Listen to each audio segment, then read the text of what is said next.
부끄러운 제가 섰습니다. 강사라고 소개하시니까요.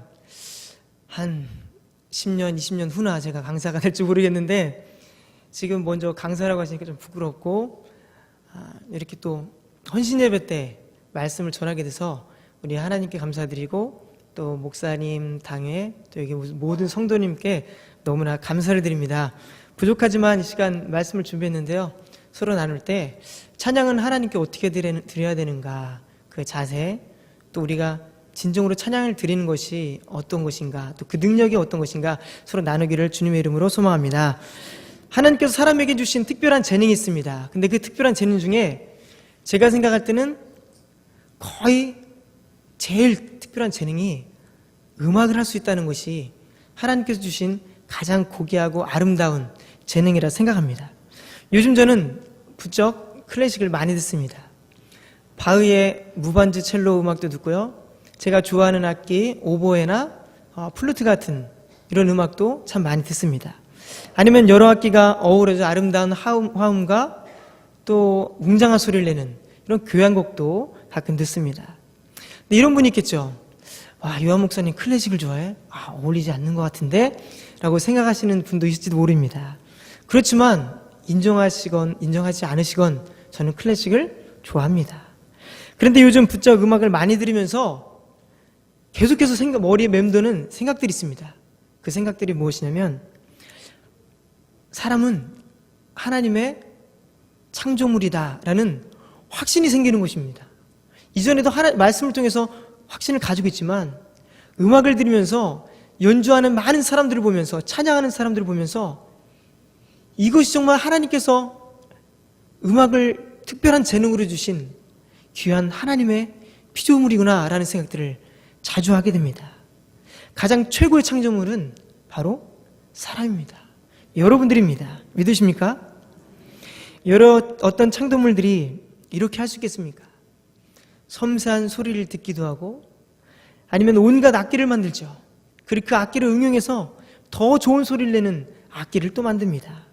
그리고 그 악기들이 모여서 아름다운 화음을 또 듣습니다.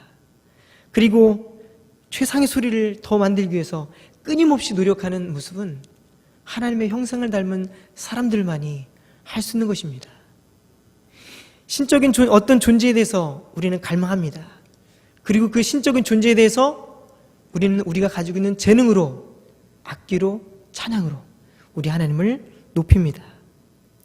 창세기 1장 말씀 보면 하나님께서 여섯째 날 마지막으로 사람이란 존재를 만드시고 보시기에 심히 좋으셨다고 주님께서 말씀하셨습니다.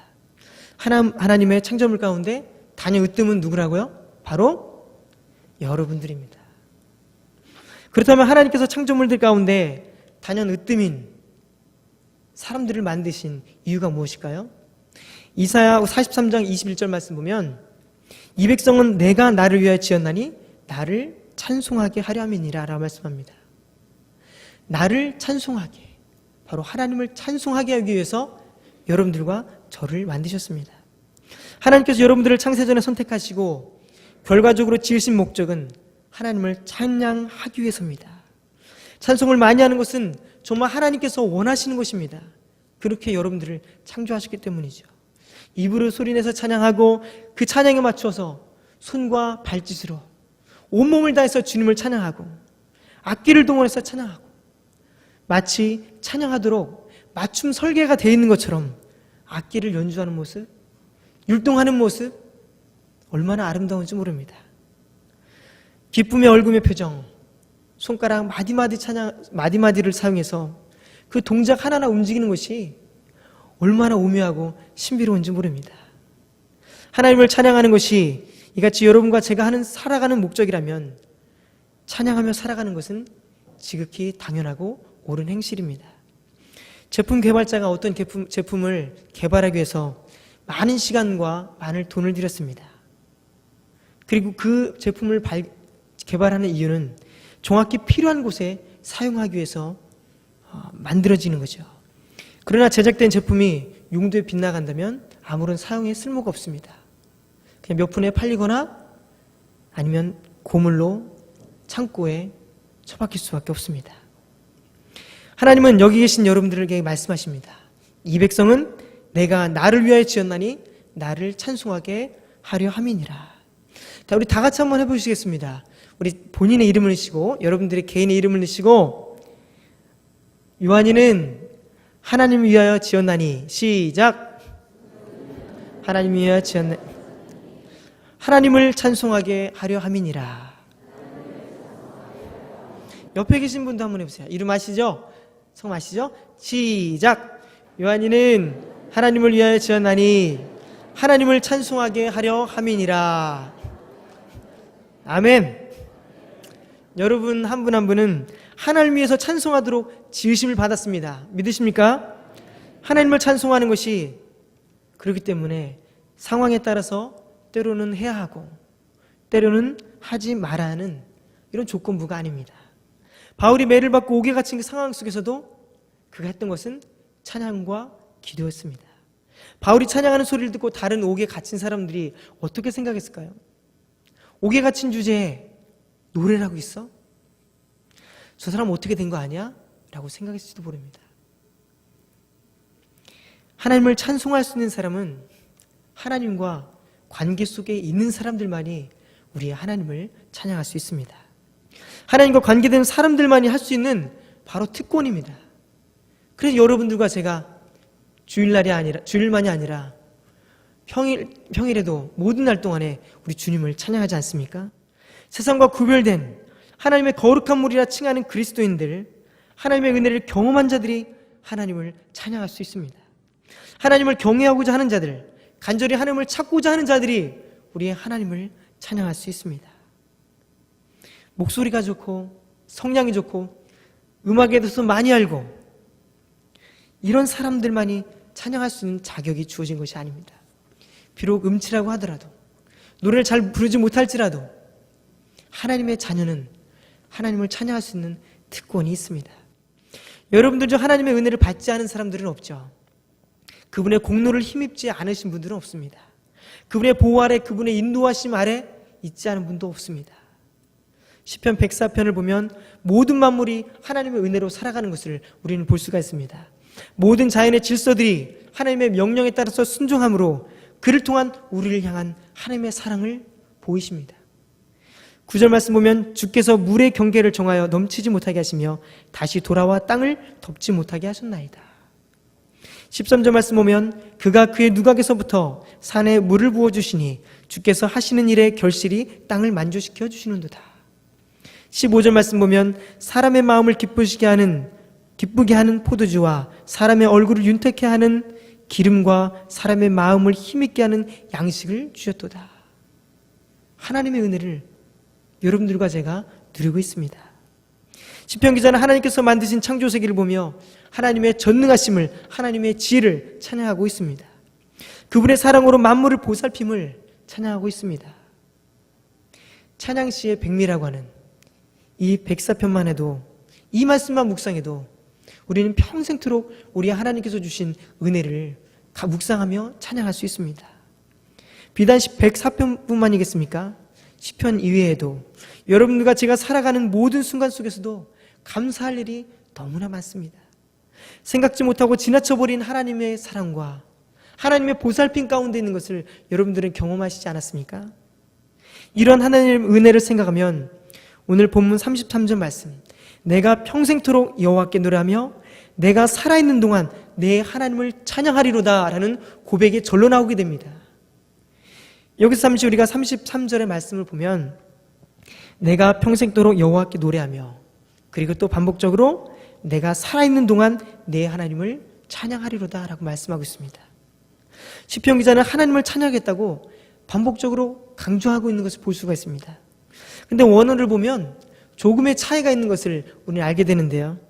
평생토록이라 변형된 단어는 살아있는, 이 말씀입니다. 살아있는. 그리고 살아있는 동안이라고 번역된 의미는 순회, 되풀이되는 그 의미를 가지고 있습니다. 그리고 노래하다는 단어의 의미는 기본 어근이 있는데요. 그 기본 어근은 여행하는 자, 이 의미가 있습니다. 그리고 찬양하리로다의 의미는 악기의 현을 튕기는 것, 연주한다는 이런 의미가 있습니다. 이것을 잠시 고민해 봤습니다. 이게 무슨 의미일까? 좀 더 고민해 봤습니다. 다시 정리해 보자면, 인생을 여행하는 나는 하나님을 노래하고 반복적으로 끊임없이 내 하나님을 연주할 것입니다. 이런 고백이었습니다. 평생토록 하나님을 즐거워하며 하나님께 주신 손가락을 사용하면서 연주하면서 그분의 이름을 높이며 살아가는 것보다 하나님께서 기뻐하실 일이 어디 있겠습니까? 하나님의 백성으로 마땅히 하나님을 찬양해야 되지만, 그럼에도 감사와 기쁨으로 하나님께 드리는 찬양을 주님께서는 기뻐 받으시지 않겠습니까? 여러분들의 삶에 시편 기자와 같은 고백이 늘 끊이지 않는 그런 주님의 은혜가 가득 넘치시기를 주님의 이름으로 축원합니다. 이렇듯 거룩하게 구별된 하나님의 사람들은 마땅히 하나님을 찬양해야 합니다. 그렇다면 찬양대, 찬양단, 중창단, 여러 찬양단이 있는데요. 찬양하는 모든 자들로서 찬양하는 그 자세는 어떠해야 되는가 보면요, 시편 108편 1절 말씀 보면, 하나님이여 내 하나님을 내 마음을 정하였사오니 내가 노래하며 나의 마음을 다하여 찬양하리로다 말씀합니다. 여기서 중요한 단어는 바로 마음입니다. 하나님께서는 마음과 중심을 보신다고 말씀하고 있죠. 하나님께 마음을 정했고 나의 마음을 다해서 찬양한다 고백합니다. 하나님을 찬양하고자 하는 사람들은 그 마음에, 이 시편 기자의 고백은 내가 하나님만을 찬양하기 때문에 다른 것들이 내 마음에 틈탈 수 없다라는 그런 고백을 하게 됨을 우리는 볼 수가 있습니다. 오직 하나님을 찬양하는 마음은 오직 간절함에서부터 나오죠. 마음을 다해서 찬양해야만 하는 것은 성도의 삶에 그만큼 찬양이 너무나 중요하기 때문입니다. 성경에는 찬양이 얼마나 중요한 위치를 차지하고 있는지 여러 구절에서 말씀하고 있습니다. 단어가 반복적으로 사용되어진다는 것은 그만큼 중요하다는 것을 말씀드렸죠. 근데 우선 성경에서 찬송이라는 단어가 몇 번 언급되냐면 구약 신약에 이르러 무려 399번이나 나옴을 볼 수가 있습니다. 399번 나오는 단어는 흔치 않습니다. 그렇게 많이 나오는 단어가 흔치 않습니다. 역시나 시인이며 찬양을 잘 불렀던 다윗 시대에 성전에서 하나님을 찬양했던 자들이, 음악 전문가들이 288명이나 되었습니다. 솔로몬 성전은 어떻습니까? 역대상 우리 23장 5절 말씀 보면 4,000명은 그가 여호와께 찬양을 드리기 위하여 만든 악기로 찬송하는 자들이라 말씀합니다. 4,000명이나 되는 사람들이 악기를 연주하는 사람들이었습니다. 악기만 연주하는 사람들이 4,000명입니다. 그러면 하나님을 찬양하고 노래하는 사람들 모두가 합하면 얼마나 되겠습니까? 그 온 성전과 그 궁에 하나님을 찬양하는 소리가 쩌렁쩌렁하게 울리지 않았겠습니까? 포로기 이후 스룹바벨이 세운 성전에도 128명의 찬양대가 있었습니다. 이렇게 성전이 세워지는 곳마다, 그 순간들마다 빠지지 않고 그 자리에 꼭 자리를 차지하고 있던 것은, 그 자리를 지키고 있던 것은 바로 찬양대였습니다. 그만큼 예배 가운데 찬양하는 소리가 울려나고, 또한 우리가 소홀히 할 수 없는 이유가 바로 여기에 있습니다. 루터나 칼빈과 같은 종교개혁자들은 찬송이 절대로 예배에 부수적인 것이 아니라 예배를 돕기 위한 장식물이 아니다라고 그들은 말하였습니다. 이런 사신들은 예배 시간에 드려지는 찬양이 단지 빵에 잼을 발라먹는 그런 수준이 아니죠. 아니면 음식에 곁들여 먹는 그런 간단한 음식들이 아닙니다. 그렇게 중요한 역할을 차지하는 찬양이, 그러나 우리는 너무 쉽게 입술의 고백으로만 고백되어지는 모습들을 봅니다. 여기에 계신 찬양대원들, 그리고 찬양당에 속하신 분들, 여러분들은 어떠십니까? 여기 계신 성도님들은 어떠십니까? 정말 찬양대로서 열심을 내시고 계십니까? 여러분들이 찬양 드려질 그때에 정말 여러분들의 마음과 여러분들의 신령을 다해서 여러분들 고백하며 하나님을 찬양하고 계십니까? 우리는 참 많습니다. 찬양대가 많죠. 할렐루야, 시온, 수요일, 키리오스, 새벽, 각 중창단들 참 많습니다. 제가 처음 왔을 때만 해도 많지 않았죠. 제가 할렐루야 찬양대 처음 지휘를 할 때만 해도 30명 내외 쪽으로 했었는데 지금은 40명이 거의 넘고 자리가 잡혀있는 그런 모습도 볼 수 있습니다. 시온 찬양도 얼마나 가득 찼습니까? 그 자리가 웅장하지 않습니까? 그것을 보면 하나님께서 원하시는 것은 하나님을 찬양하기를 참 원하신다는 것을 우리는 볼 수가 있습니다. 찬양을 드리고자 하는 마음이 간절하다면 우리는 행동에서 나오겠죠. 찬양하는 것이 정말 기쁘면 어디에서 나타납니까? 얼굴 표정에서 나타납니다. 너무나 기쁘면 얼굴 표정을 숨길 수가 없습니다. 그리고 목소리가 밝습니다. 밝은 표정, 밝은 목소리는 마음에서 나온다는 것을 기억하십시오. 마음이 하나님을 향한 그 간절한 마음이 있으면 우리의 목소리가 밝고 우리의 표정이 밝습니다. 그러면 그것을 보는 많은 사람들이, 많은 성도들이 또한 은혜를 받을 것입니다. 그렇게 되려면 우리의 삶 또한 중요합니다.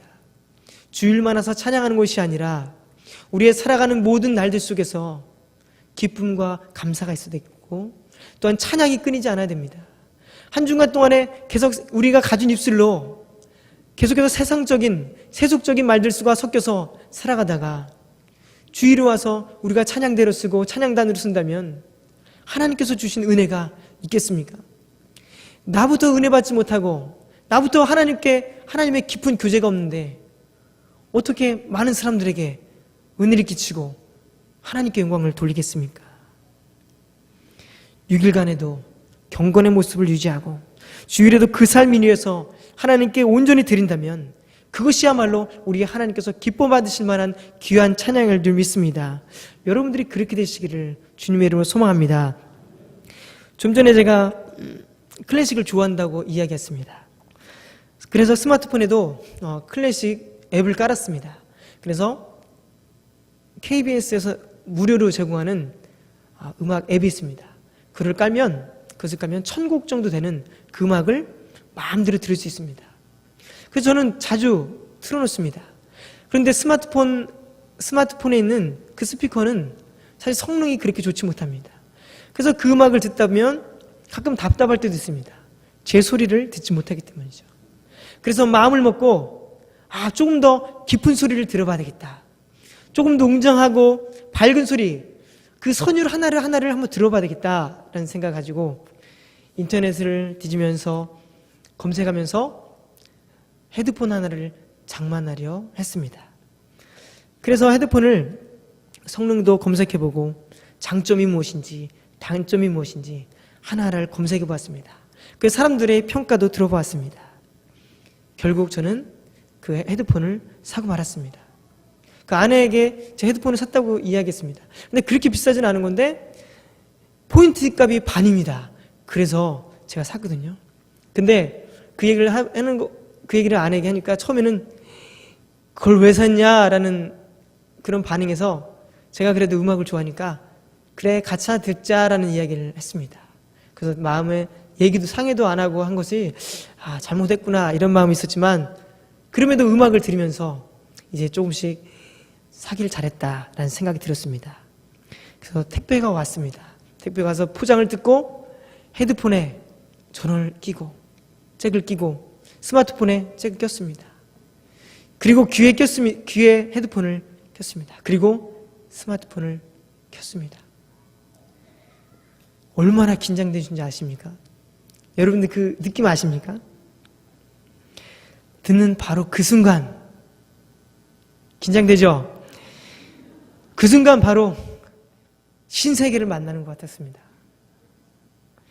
또 다른 음악 세계를 만나는 것 같았습니다. 눈을 감았습니다. 그리고 하늘하늘 그 바이올린이 연주되는 그 선율을 느껴봤습니다. 플룻과 오보의 그런 모든 악기들을 들려오는 그 음악들을 눈을 감고 감상하기 시작했습니다.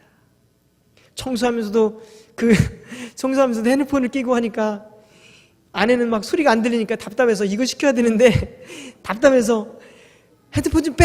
그리고 했던 적은 있지만 그러나 너무 좋았습니다. 시간만 되면 듣습니다. 저는 찬양위원회 헌신예배 때 설교를 준비하면서 이 예화를 꼭 들어야 되겠다라는 생각을 했습니다. 이 예화가 무슨 상관인가? 라는 말씀을 하실지도 모르지만 여러분들이 하나님께 찬양을 드릴 때에 마음이 다른 새로운 것을 얻는 기쁨보다 더 큰 감격으로 우리가 하나님을 찬양해야 하지 않을까, 이런 생각으로 말씀을 드렸습니다. 찬양을 부를 때마다 신세계를 경험하는 것처럼 매주 드려지는 찬양에 대한 그런 기대와 감격이 있어야 함을 말씀드리고 싶었습니다. 찬양을 부를 때 여러분 감동이 있으십니까? 마음에 두근거림이 있으십니까? 떨리십니까? 가사 하나하나에 마음을 새기기 위해서 몰입하십니까? 찬양을 하여도 값싼 이어폰이나 스피커처럼 듣지 못하고 느끼지 못할 때가 참 많습니다. 값싼 스피커, 값싼 이어폰으로 들을 수 없던 감춰진 소리, 들리지 않았던 그 소리들, 그 소리를 여러분들 찬양을 통해서 들으시기를 주님의 이름으로 소망합니다. 외적인 형식과 모양만 갖춘 것이 아니라 정말 깊이 있는 찬양을 부르시고 들으시기를 바랍니다. 찬양을 받으실 대상을 지식으로 알지만 깊이 깨닫고 느끼지 못한다면 그것은 사람의 귀를 즐겁게 하는 것으로 끝날 수밖에 없습니다. 신령과 진정으로 드려지는 찬양, 그런 찬양을 하시는 여러분들과 제가 되시기를 주님의 이름으로 소망합니다. 단순한 의무감에서 벗어나십시오. 만약 의무감에 눌려있다면 이 시간 다시 깨닫고 회복되어진 놀라운 은혜가 있기를 간절히 원합니다. 또 한 가지 기억해야 될 것은 찬양대 찬양단은 개인이 은혜 받는 것, 하나님을 찬양하는 것은 기본이고 개인이 은혜 받는 것으로 끝나지 않는다는 사실입니다. 에베소서 5장 19절 말씀 보면 시와 찬송과 신령한 노래들로 서로 화답하며라고 말씀합니다. 찬양은 서로 화답하는 것입니다. 개인만 불러서 하나님을 찬양하고 개인만 은혜 받는 것이 아니라 모든 성도, 하나님의 그리스도의 지체인 여러분들과 제가 모두가 서로가 화답을 하면서 주님을 찬양하는 것입니다. 그래서 더욱 열심히 준비해야 됩니다. 시간을 들여야 됩니다. 정성을 들여야 됩니다. 그래서 선곡의 중요성이 필요하고요. 연습의 중요성이 필요하고 자세의 중요성도 그래서 필요합니다.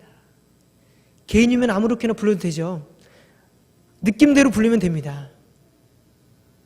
그 악보를 그대로 지키지 않아도 됩니다. 그러나 많은 사람들이 함께 화답하기 위해서는 최선을 다하고 한마음이 돼서 동일하게 불러야 됩니다. 찬송이 예배에 끼치는 영향에 대해서 잠깐 찾아보았습니다. 근데 이런 내용이 있었습니다. 예배 음악은 회중으로 하나님을 영원히 즐거워하도록 돕는 것이다.